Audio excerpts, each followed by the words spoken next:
Welcome back. The holiday season is here, and while it's a time for celebration and indulgence, it can also be a challenge for those with dietary restrictions. From gluten free to dairy free and beyond, navigating the traditional holiday spread can be tough. But there's good news for those with special dietary needs. One chef has cooking tips to help families enjoy holiday meals without compromising health or taste. Joining us today is Chef Dustin Harder. Chef Dustin, thank you so much for joining me. Hi, Kibin. Great to see you. Thanks for having me. Now, why do you think it's become increasingly challenging to cook for everyone at the holiday table? Yeah, everyone's doing something different these days, right? Or they've got certain parameters they're sticking to, whether it's a specific diet or allergens. We're dealing with a lot of allergens these days, too. So it's great to be able to find recipes that are inclusive and create a seat for everyone at the table. Now, what are some practical tips for preparing meals that cater to a variety of dietary restrictions during the holiday season? Yeah, be mindful of everyone who's coming to the table. Ask ahead. Do you have any allergies, any major likes or dislikes, things like that? And then think of the major allergens. So there's nine top allergens. There's milk, wheat, eggs, fish, shellfish, peanuts, tree nuts, sesame, and soy. So maybe keep an eye out for those.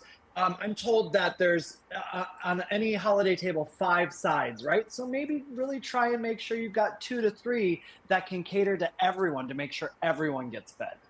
Now, with that, I want to talk about many of us, who live in the U.S. come from very rich cultural backgrounds. Some people have, traditions that they love to follow. How can they follow these, cultural or just familial traditions while thinking of others who may have these dietary needs?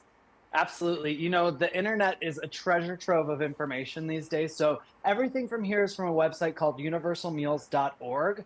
But I think even think of those specific dishes that hold traditional and cultural values for you and look up, healthier versions of it. Just Google healthier version of insert dish or allergen friendly version of insert dish. And it's probably going to give you some options that you can bring to the table that will hopefully satisfy everyone.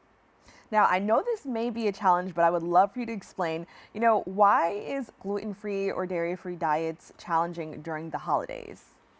Yeah, a lot of the things that we typically have during the holidays. So you're thinking about rolls coming to the table, pies coming to the table. That's a lot of gluten, right? Dairy, it's going to be in mac and cheese and stuff like that. We've got this mac and cheese here. It's made with a carrot and cauliflower cheese sauce, essentially. So you're getting nutrient dense vegetables in there. And you're also getting a luscious, creamy, delicious mouthfeel, decadent as well, that you're used to having. Dairy is going to be in something like mashed potatoes, this shepherd's pie here, this sweet potato on top. It's made with a little bit of oat milk in there instead of the traditional dairy that you might use. And a pie crust. We're not using crust here today, but even if you were, there's gluten free pie crust on the market. But this is avoiding all of that with making it traditional pie, but then you're doing it as a crisp. So you've got sort of an oat crumble topping on top of it. Now, I love that you mentioned that because sometimes maybe people may not have allergies, but they have a lifestyle choice. So they Mhm. may want to live a little bit more plant based. Maybe they're vegan or vegetarian. How can we, accommodate, these folks at our family table without making them feel like they're doing something a little bit different? Yeah, just make it something for everyone. So you don't even need to make a big deal of it, right? Like this green bean casserole here, instead of using that dairy laden cream of mushroom soup that you would get in the store, this is just a basic mushroom gravy made from scratch, which really just means it's mushrooms, onions, a little bit of vegetable broth, some cornstarch in there to thicken it up. You're mixing that with your green beans, and then it's gluten-free crispy onions on top. The store has those these days. And then we took it a little step further here. We've got some shiitake bacon. That's just thinly sliced shiitakes. You can really use almost any mushroom though. Thinly slice it, toss it with some salt and pepper. You could put on that on top for a little bit of an extra crunch. So instead of people going, "Oh wait, that's not the green bean casserole I'm used to," they're going to say, "Oh wow, that's like traditional but new and a little different and super tasty as well." So keep it familiar, keep it delicious. Don't worry about telling everybody it's vegan. Just let them enjoy it, right? Now, I understand that you briefly mentioned universal meals. Can you tell me a little bit more about that?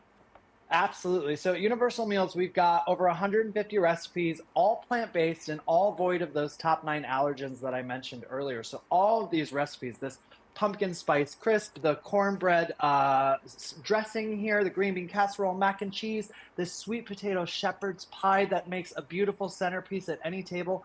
All of these recipes are found at universalmeals.org. And I understand there's a collaboration with various culinary organizations. Can you tell me more about that effort? Oh yeah, absolutely. So we worked with the Culinary Institute of America on that. So they've provided a lot of recipes that are on there. So we've gotten some great professional chefs in on this. Also, leading plant-based chefs across the country have given their time and talent and effort into these recipes to develop all of the recipes that we have at universalmeals.org for everyone. So you know that it's coming from a place where the work has gone into creating great recipes that everyone can serve at their holiday table to create an inclusive experience so that everyone has a seat at the table. That's what we want for the holiday season. Now, I also want to talk about flavor because I understand that people think that when you go healthy or vegan that you're compromising flavor. Can you tell us a little bit more about your journey with that? Yeah, we're using the natural flavors, right? So, and at the holidays, we're using the things that the traditional flavors we love. So, we're looking at sage still. We can use that in all of these. We're looking at rosemary. We're looking at thyme. All of these flavors and seasonings that we've all loved for years. This stuffing or dressing, rather, this dressing is loaded with those traditional flavors. But instead of using a chicken stock to make it all come together, we're using a vegetable stock with it to make it all come together. Instead of having it loaded with meat, it's got mushrooms in here for that hearty umami pop of flavor. And then again, we've got all these vegetables in here for that nutrient dense touch as well to get all those vitamins and minerals. So you're getting the decadence, you're getting all the things you love at the holidays, but you're not going to feel as heavy after, which is kind of the great part about it, right? It's the surprise. Now, what inspired you to focus on plant based and allergen free cooking in your career? Yeah, it's just that thing of really wanting everyone to enjoy a meal together. Food is about community, food is about talking to each other, food is about coming around a table and talking to each other. And what better way to do that than create meals that everyone can actually enjoy together instead of saying, "Oh, I can have a little bit of that, but I can't have any of that." A lot of people like to look at plant-based food and go, "Oh, well, that's exclusive. Only people who eat plants can eat that." But here's the thing, these recipes are loaded with things that everyone eats. It's vegetables, it's pasta, it's lentils in here, it's potatoes, it's things that everybody knows and enjoys already. So that's sort of the exciting and part about it for me is really bringing together people together for a community around the table with recipes that they all can enjoy together. Now, you have a beautiful setup and all that food looks really amazing. Can you just tell us, which one is possibly maybe your favorite to showcase? Sure. I mean, I have a sweet tooth, so I love this. This is a take on a traditional pumpkin pie. So you could do this straight up just with the pumpkin filling, but I call it a pumpkin spice cranberry crisp. So what it is regular pumpkin pie filling, just using oat milk instead of milk and cornstarch instead of eggs to bind it together for a thickener.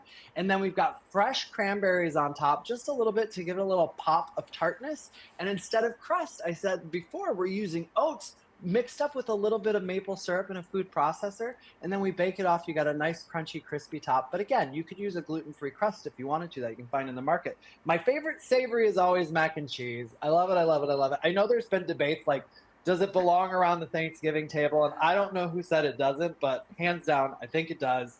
And I love this recipe so much. It comes together with a little bit of garlic, a little bit of onion. You got the carrots and the cauliflower to give us that bright yellow look in here as well. A little oat milk in there to give it that creamy, luscious mouthfeel. And then topped off with some gluten-free panko breadcrumbs and then sprinkled with some smoked paprika. I would probably even take the shiitake bacon and put that on top of the mac and cheese as well, if I'm being honest. Well, that sounds really, really good. Now, do you have any advice for somebody who may be new to cooking plant based? Yeah, absolutely. Take it one step at a time. Maybe find a recipe that you love, something that you always make usually, right? And then just start looking online for the vegan version of it. We've been in this now for the last 10, 15 years in terms of like food bloggers really putting in the work and the effort. So there is just so much information out there for people. Take it one step at a time. Take a favorite food of yours, see if you can find the vegan version of it, make that and then go from there. It's trial and error too. If you're starting to try different plant-based items and you don't like one, it's not necessarily because it's plant-based. It might just mean that you don't like it. For example, I don't like eggplant, but I keep trying it. I allow all my chef friends to make it for me, and every now and then I get surprised. So keep giving things a shot. Well, thank you for that advice. I'm definitely going to be taking it. But with that, I want to thank you so much for joining us and letting us know how we can have, healthier meals this holiday season.